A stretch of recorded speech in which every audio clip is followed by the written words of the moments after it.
এই উম্মত তো এক নেকি দিয়া জান্নাতে যাবে। কয় নেকি দিয়া? একটা নেকি দিয়া জান্নাতে যাবে এই উম্মত। অন্য উম্মতের কথা জানি না আমি, এই উম্মত এক নেকি দিয়া জান্নাতে যাবে। নবীর একটা আদর্শের কারণে জান্নাতে যাবে। সিরত মানি আদর্শ। আর এটা আমরা কদমে কদমে মুহতাজ। কেননা এই ছোট জীবনটা যদি গ্রহণযোগ্যতা পর্যন্ত পৌঁছাইতে হয় আল্লাহর কাছে, চাই নারী হই, চাই যুবক হই, চাই বৃদ্ধ হই, যেই মানুষই হই না কেন, যেখানেরই হই না কেন, যেই বাসারই হই না কেন, যেই বর্ণেরই হই না কেন, যেই পেশারই হই না কেন, যেই সোসাইটিরই হই না কেন, এই জীবনটাকে যদি গ্রহণযোগ্যতা পর্যন্ত পৌঁছাইতে হয় কার কাছে? দুনিয়া আলাদের কাছে না, মালিকের কাছে, যিনি এক ফোঁটা পানির থেকে অস্তিত্ব দিছেন, যার কাছে আবার আমাদেরকে ফিরা যেতে হবে। পালানের কোনো সুযোগ নাই। এই জন্যই কোরআন আমাদেরকে বোঝায় আইনাল মাফার। আল্লাহ বলতেছে কোথায় ভাগবে তুমি, বলো কোথায় ভাগবে? কবির কথাই সত্য, যদিও নাকি পালাও তুমি আকাশেতে লাগিয়ে সিঁড়ি লাগাও যদি আকাশে চলে যাও, তো আল্লাহ বলে তোমার বাগার কোনো সুযোগ নাই। কেননা ইল্লা বি সুলতান, ওইখানেও আমার রাজত্ব, এইখানেও আমার রাজত্ব,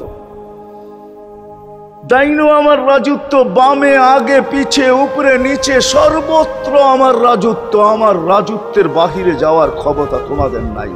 দ্বিতীয় কথা এটো, আইনা আনা মাআকুম আইনা মা কুনতুম, যেখানে যাবে ওইখানে আমি সঙ্গে থাকব। আমাকে দূর করতে পারবে না। যদি করো তাহলে তুমি থাকবে না, তোমার অস্তিত্বই থাকবে না। কেন আমাদের ভিতরে আল্লাহ নাই বটে, কিন্তু আল্লাহর একটা পাওয়ার আছে যেটাকে রূহ বলে। কুলির রূহ মিন আমরি রব্বি। আল্লাহর একটা পাওয়ার, একটা সিফত, সবচেয়ে শক্তিশালী পাওয়ার যেটা, ওইটা আমাদের ভিতরে আল্লাহ ঢুকায় রাখছেন, যেটাকে আমরা রূহ বলি। কোরআনের ভাষায় রূহ বলে, বাংলা ভাষায় আত্মা বলে। যেটাকে আমরা আত্মা বলি ওটা আল্লাহর হুকুম ছাড়া কিছু না। আল্লাহ বলে ওটা মনে করে নাও আমি তোমার ভিতরে আছি, কেন এটা আমারই জিনিস। কুলির রূহ মিন আমরি রব্বি। আমাকে পৃথক করলে আর তুমি থাকবে না। তখন তোমার চক্ষু থাকবে আইন লা তানজুর, তোমার চক্ষু থাকবে দেখবে না। উদুন লা তাসমা, কান থাকবে শুনবে না। লিসান লা তান্তিক, জবান থাকবে কিন্তু জিহ্বা থাকবে কিন্তু বলবে না। আকলুন লা তুমাইয়িজ, তোমার মগজ থাকবে ভালো মন্দ বুঝবে না। কলব লা তাতাফাক্কার, দিল থাকবে কিন্তু চিন্তা করার ক্ষমতা তোমার থাকবে না। ইয়াত লা তাফতিশ, হাত থাকবে ধরবে না। রিজল লা তামশি, পাও থাকবে চলবে না। তুমি হবে লাশ। আল্লাহ পর্যন্ত যদি গ্রহণযোগ্যতায় পৌঁছাইতে হয়, ওইখান থেকে বাহির হয়ে গেছি। ভালো তো বাসি, কিন্তু আগেরটুকু জানি না। ও মেরে দোস্ত, শুধু ভালোবাসলে চলবে না। আবু তালেবের চেয়ে বড় ভালোবাসা আপনার আমার ছিল না। সাহাবাদের মতো ভালোবাসা আপনার আর আমার নাই। আছে নাকি? হ্যাঁ, আবু তালেবের মতো ভালোবাসা ছিল। চলেন শর্ট করি। আবু তালেবকে নিজের হাতে আল্লাহ রসুল কবরে রাখছেন। যখন রাখতেছিলেন তখন চিৎকার দিতেছিলেন, আম্মি মা তারাক্তালি সাবিলা, চাচা কোনো রাস্তা রাখলেন না আমার জন্য। বলছিলাম কলেমা পড়লেন না। বলছিলাম ঠোঁটটা হেলাইলেন না। বলছিলাম চুপ থাকেন, তাও থাকলেন না।